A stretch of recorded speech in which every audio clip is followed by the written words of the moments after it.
What's going on, my Jack brother? Coach Scott here. In today's video, we're going to talk about how long it takes to get lean. Now, this is a really difficult question to answer. First of all, because most of us underestimate how much weight we actually need to lose in order to achieve the level of leanness that we desire. So if you think you need to lose 20 pounds in order to get lean, chances are you probably need to lose 30, maybe even 40 pounds in order to achieve that goal. Unless, of course, you've already been lean in the past and you kind of know what you weighed at that time and that you're pretty much carrying around the same amount of muscle mass. So in order to get to that goal, you know, you have a pretty good idea of what number you have in mind. But if this is your first time trying to get lean, chances are you're going to need to lose a lot more weight than you actually think you do in order to achieve that level of leanness that you desire. The other thing is that we all respond to the fat loss process differently. For some of us, our fat loss is a little bit more sporadic. We experience more plateaus along the way. It's a bit more of a challenge and a struggle. And then there's some of us who fat loss is pretty darn linear and pretty darn predictable. That would be myself. I know that if I consume 2,000 calories a day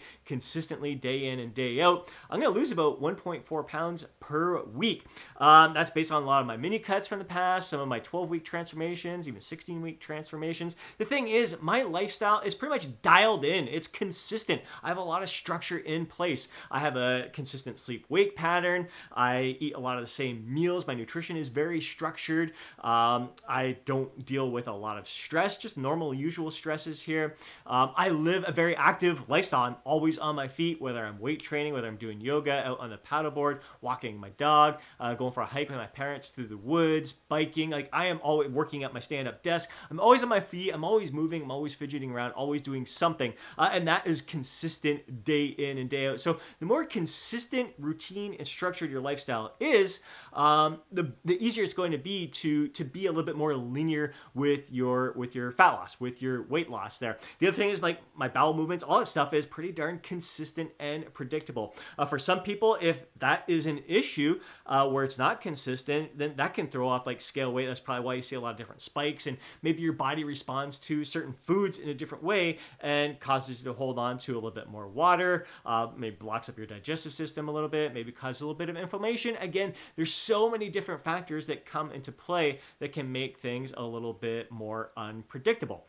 Now, let's say that you have a goal to lose 20 pounds. So let's set some timelines here. And you want to aim for about 1.5 pounds of weight loss per week, which is challenging, but not overly aggressive. It's a very manageable goal to achieve there. So if you want to lose 1.5 pounds per week, chances are like that first week, you're going to lose a little bit more weight than normal because you're going from either maintenance or calorie surplus. So reducing that food volume in your stomach. So if you set your target to lose 1.5 pounds a week, chances are going to lose more that week. So maybe 3.5 pounds instead of the 1.5 pounds. So then you're going to, 11 weeks later, 11 weeks of 1.5 pounds after that will take you 12 weeks to lose 20 pounds. So that's freaking awesome. That's an outstanding goal to lose 20 pounds in a manageable way. But the thing is, life is unpredictable. Like 12 weeks is quite a long time. 3 months, a lot can happen. Chances are you're going to experience some setbacks along the way, some challenges along the way, maybe some social events, maybe a vacation, maybe it's a holiday here and there.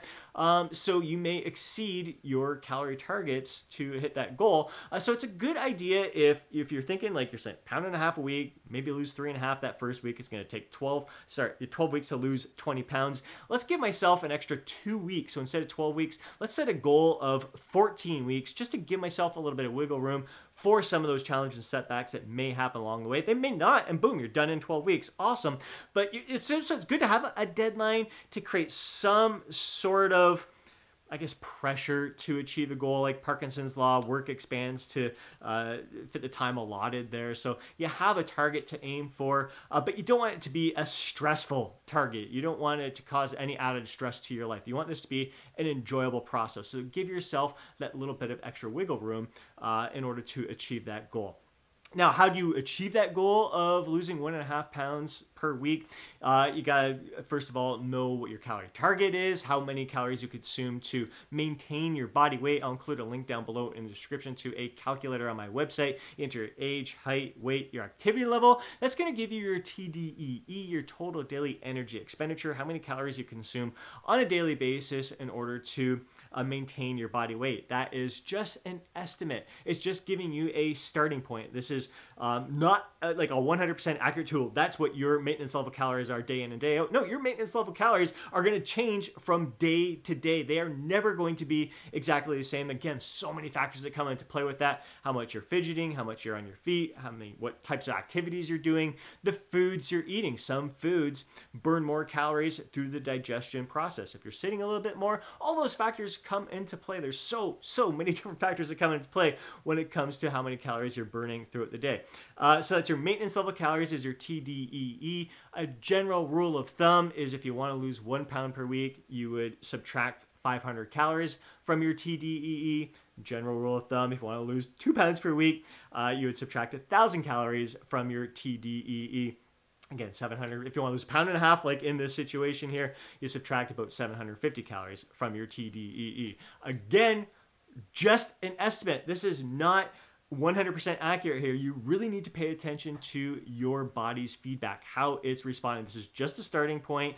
If, again, like my maintenance level calories is around 2,700, almost close to 2,700 calories there. So set my target to 2,000 calories per day, which again, for me, I know works out to be about 1.4 pounds lost per week. But let's say I'm expecting to lose about 1.5 pounds per week, and I only lose about half a pound. I'm like, all right, I need to make some adjustments here. Maybe you don't make a change after that first week. You got to give it a little bit of time. Give it 2, 3, even 4 weeks to see how your body's responding to that calorie intake, and then make those necessary adjustments. And again, this is another reason why you may want to extend like that 12-week cutting phase to 14, 15, even 16 weeks, just to give yourself that time in the beginning to really figure out what calorie target is going to suit you best. And again, knowing that first week, it's going to be a little bit, you can't base it on that first week. You're likely going to lose more weight that first week because of lower food volume in your digestive system and consuming just more calories in general there. So that is your starting point. Again, it's not 100% accurate. And the thing is, you just really got to pay attention to your body's feedback there. Now, the other thing is, like a lot of people I was saying, like experience little plateaus along the way, little setbacks along the way there. Every like 10 pounds that you lose throughout this journey, your metabolism is going to slow down a little bit. You're going to burn about 100 calories less per day.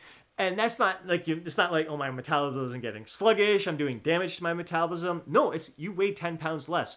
Your metabolism is based on how much your body weighs, how you're moving the more you weigh, your body's going to need to burn more calories moving it around throughout the day there. So you weigh 10 pounds less, your body doesn't need to burn as many calories as it did when it's 10 pounds heavier moving throughout the day there. So basically, if you notice it, you were doing very consistent for the first 6 weeks, you're losing 1.5 pounds per week, you lost your 10 pounds there, and starting to slow down a little bit more, you may need to reduce your calorie intake a little bit in order to accommodate for that adjustment there. Again, that's why it's so important just to pay attention, have that heightened sense of awareness, pay attention to your body's feedback. Now, there's so many other factors that come into play when it comes to fat loss slowing down as well. Part of it could just be diet fatigue. Like if you've been dieting, like say you got 30, 40, 50 pounds of fat to lose, and you've been dieting for more than 12 weeks, 16 weeks, 20 weeks, and you're like, this is just mentally exhausting here.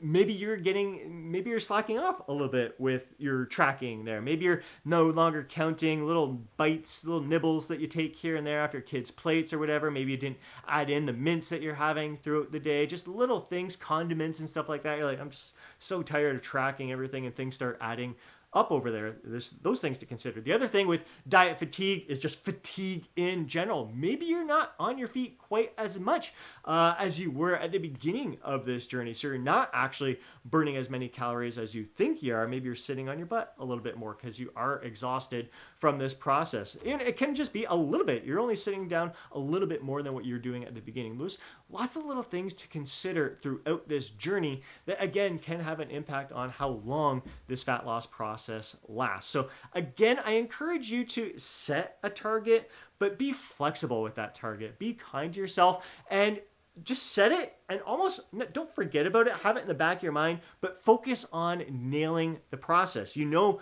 like for myself personally, I need 2,000 calories per day. I do my workouts 4 or 5 times per week, yoga sessions so many times per week. I get out on my walks with Chief at least once a day. If I don't do a second walk with him, I'm either paddleboarding or biking or doing some sort of other activity. So I just nail my process. I nail my process in my sleep, consistent sleep each and every day. Doing a good job of managing my stress. So I nail the tasks, the process each and every day. I celebrate every little mini victory that I experience in that day. I think that is key. We don't need to wait for the outcome in order to be happy, to feel like we achieved greatness, to celebrate. We can celebrate each and every day. I encourage you, please celebrate each and every day. The clients that I have that experience the greatest success are messaging me each and every day with a little mini victory that they experience, even though they experience many victories throughout the day. At least want to remind themselves, I'm doing some good for myself. I am making progress, even if the scale weight doesn't reflect the effort that I'm putting into it right now. I'm just going to nail, if I keep nailing the process right now, make any little necessary adjustments along the way, I'm going to achieve my goal. The outcome is going to take care of itself. So I hope you enjoyed today's video. Again, it's a very, very difficult question to answer when it comes to how long it's going to take to get lean. Again, you may need to lose more weight than you expect in order to get lean, and there's always going to be setbacks, challenges, plateaus that happen throughout the process, and all of our bodies respond different to the process as well. And again, you don't want to turn it into a stressful situation, because stress can make it more difficult for your body to release the fat from your body. So many different things to consider. Again, I appreciate you so very much. I really look forward to hearing your thoughts, insights in a comment down below, your own personal experiences. Do you find that your fat loss is pretty predictable, weight loss is pretty predictable, or is it a little bit more sporadic? You have a lot more spikes up and down, some plateaus along the way. Would love to hear about your experiences. If you did enjoy today's video, please do me a favor and smash that thumbs up button. I'd really appreciate it. If you want to see more videos like this, be sure to subscribe to the channel and hit that alert button so you're notified each time I upload a video. If you know a fellow bro who would benefit from watching today's video, please do me a favor and share it with him. And before you go, don't forget to download your free guide, Lose Fat, Get Jacked. Have yourself an amazing day. Catch you next video.